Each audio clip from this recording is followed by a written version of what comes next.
Revelation chapter 9. And the fifth angel sounded, and I saw a star fall from heaven unto the earth, and to him was given the key of the bottomless pit.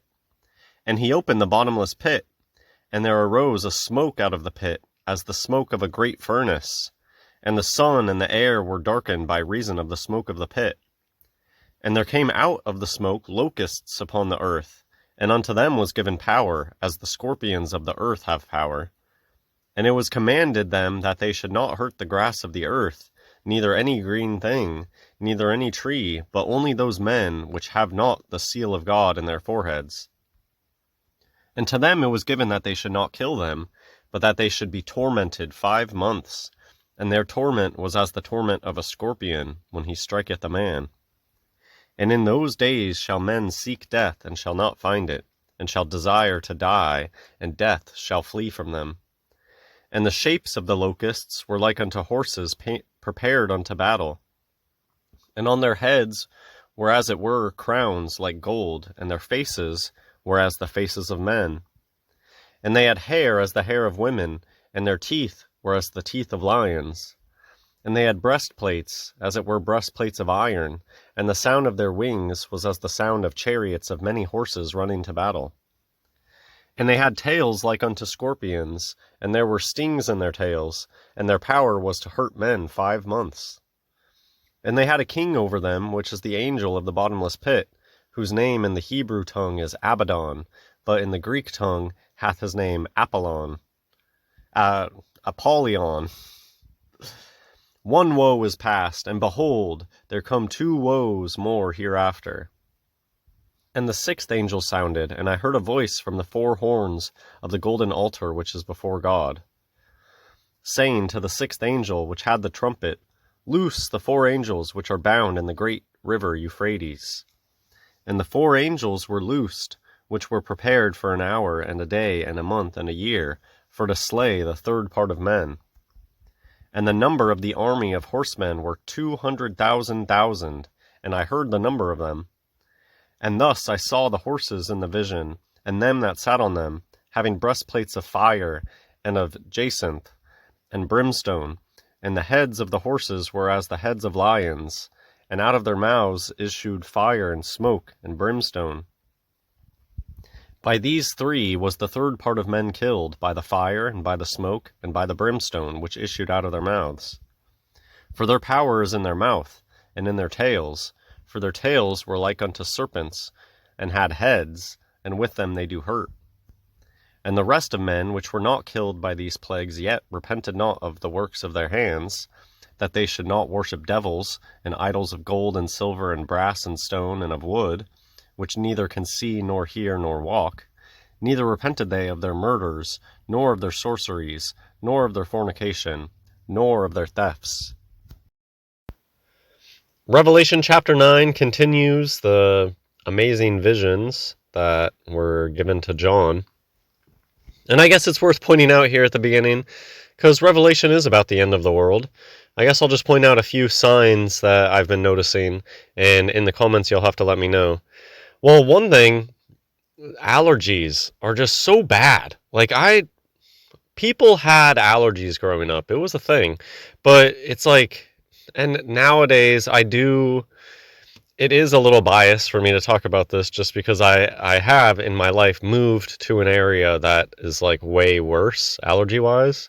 I even had a comment, somebody like, oh, your voice is so nasally. Yeah, my nose is just clogged for multiple months out of the year because of grass allergies.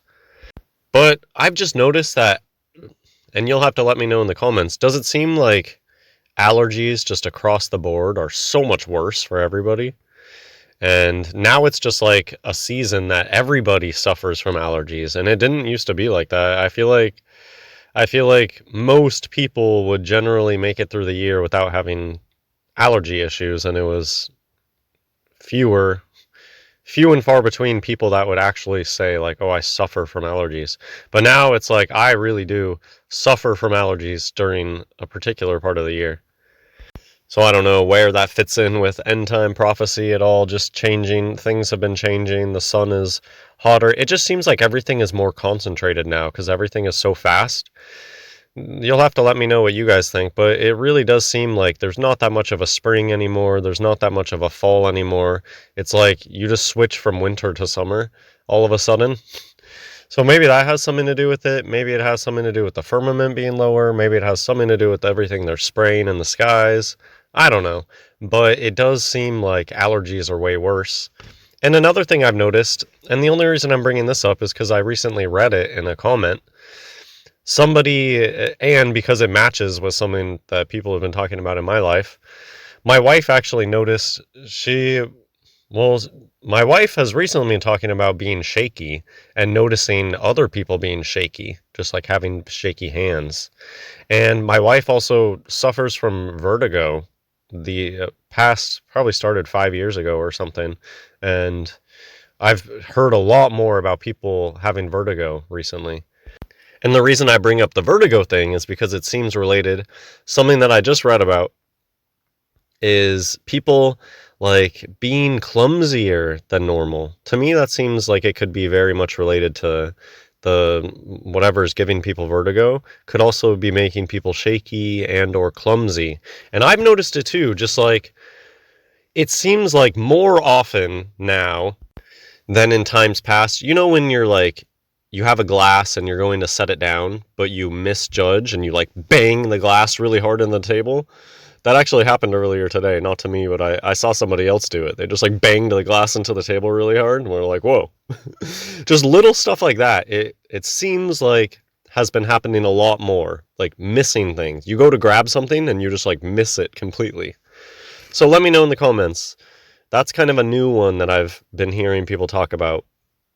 Just being more clumsy, missing objects when you go to grab them, or you go to set something down and you slam it to or you know what I'm talking about. And as for Revelation 9, it kind of speaks for itself. So how accurate are the descriptions of the visions, and then how accurate are the visions to what's actually going to take place?